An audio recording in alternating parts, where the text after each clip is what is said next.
You possess and have available to you virtually unlimited mental powers. The average person is unaware of these powers and fails to use them for goal attainment. That is why his or her results are only average. Your ability to visualize is perhaps the most powerful faculty that you possess. All improvement in your life begins with an improvement in your mental pictures. You are where you are and what you are today largely because of the mental pictures that you hold in your conscious mind at the present time.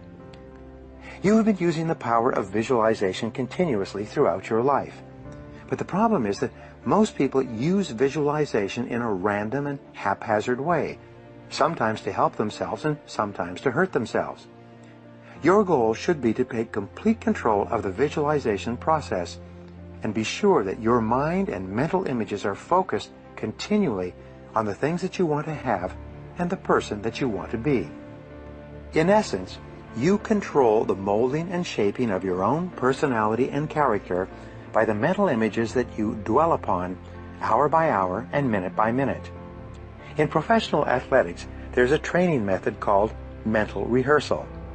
Top athletes in every field today mentally rehearse their events before they go into active competition. They see themselves performing at their best prior to every event.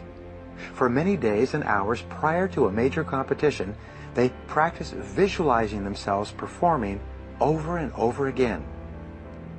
Figure skaters, for example, will play the music to their skating routines over and over again while they sit, deeply relaxed, eyes closed, imagining themselves skating on the ice. One of the benefits of skating in their minds is that they never fall or make a mistake during this process of mental preparation. They see themselves skating their routines perfectly, over and over again, before they actually go onto the ice. By this time, their subconscious minds have been trained to take them through their routines smoothly and gracefully. Your physical body has no mind of its own. The slightest movement of your fingers or toes is controlled by your central computer, your brain. It is your mind that sends impulses of nerve energy down your spine and throughout your body to your muscles to coordinate your physical activities.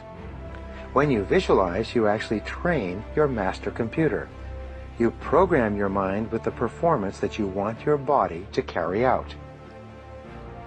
There are 4 parts of visualization that you can learn and practice to assure that you use this incredible power to its best advantage all the days of your life. The first aspect of visualization is frequency. Frequency refers to the number of times that you visualize a particular goal as achieved, or yourself performing in an excellent way in a particular event or circumstance. The more frequently you repeat a clear mental picture of your very best performance or result, the more rapidly it will be accepted by your subconscious mind and the more readily it will appear as part of your reality. The second element of visualization is the duration of the mental image. Duration refers to the length of time that you can hold the picture in your mind each time you replay it. When you deeply relax, you can often hold a mental picture of yourself performing at your best for several seconds, and even several minutes. The longer you can hold your mental picture, the more deeply it will be impressed into your subconscious mind, and the more rapidly it will express itself in your subsequent performance. The third element of visualization is vividness. There is a direct relationship between how clearly you can see your desired goal or result in your mind and how quickly it comes into your reality. When you set a new goal for yourself, your image or picture of this goal will usually be vague and fuzzy. You may have no idea at all what the successful goal will look like. But the more often you write it, review it, and repeat it mentally, the clearer it becomes for you. At a certain point, it will become crystal clear. At that point, the goal will suddenly appear in your world exactly as you imagined it. The fourth element of visualization is intensity. The intensity of a visualization refers to the amount of emotion that you attach to your visual image. In reality, this is the most important and powerful part of the visualization process. Sometimes, if your emotion is intense enough and your visual image is clear enough, your goal will come true immediately. Of course, the elements of frequency, duration, vividness, and intensity can help you or hurt you. Nature is neutral. The power of visualization is neutral as well. It is like a two-edged sword. It can cut in either direction. It can either make you a success or make you a failure. Visualization brings you whatever you vividly and intensely imagine, whether good or bad. For example, worry is a form of negative goal setting. It is the process of thinking about, imagining, and visualizing, combined with feelings of fear and anxiety, exactly those things that you don't want to happen. But, because visualization is neutral, when you worry, you are using this power in a negative way. Exactly those things that you don't want will be attracted into your life. If you want to communicate well with someone, you talk, let them talk. You talk, let them talk. In fact, Mama said, with 2 ears and 1 mouth, you should listen twice as much as you talk. So active listening is very, very important in relationships. Active listening means the person is really there. Put down the magazine or newspaper, turn off the television set, lean in, be there the whole time. And sometimes people are shy, and I can tell you this, the way that you overcome your shyness is very simply this: tune into the other person, ask questions, and then listen carefully to the answers. Seek first to understand, then to be understood. Get out of yourself and don't be preoccupied with what the other person is thinking about you. Instead, focus on encouraging the other person to talk about them. The more the person is talking about themselves, the more they like you.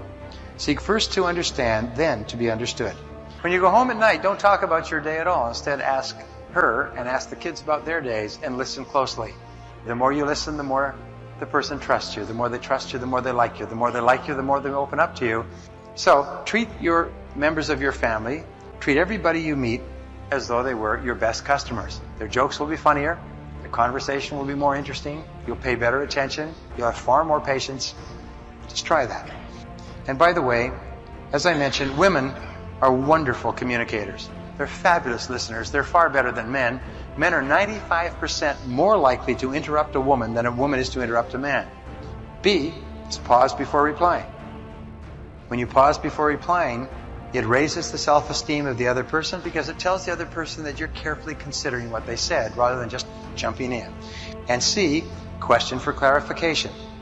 Question for clarification. Always ask, how do you mean? How do you mean exactly? How do you mean? Well, that's interesting. How do you mean? Well, that's really good. How do you mean exactly? And then listen and practice listening.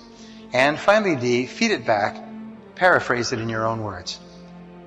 Remember, when you can paraphrase what the person said, this is the real test of listening. This is where you really prove that you were really listening. So paraphrase it in your own words. Well, let me make sure I understand what you said. You're concerned about this, and this happened, and that's what happened? Aha. And take the time to paraphrase. And think about paraphrasing while you're listening, and you'll always be a better listener.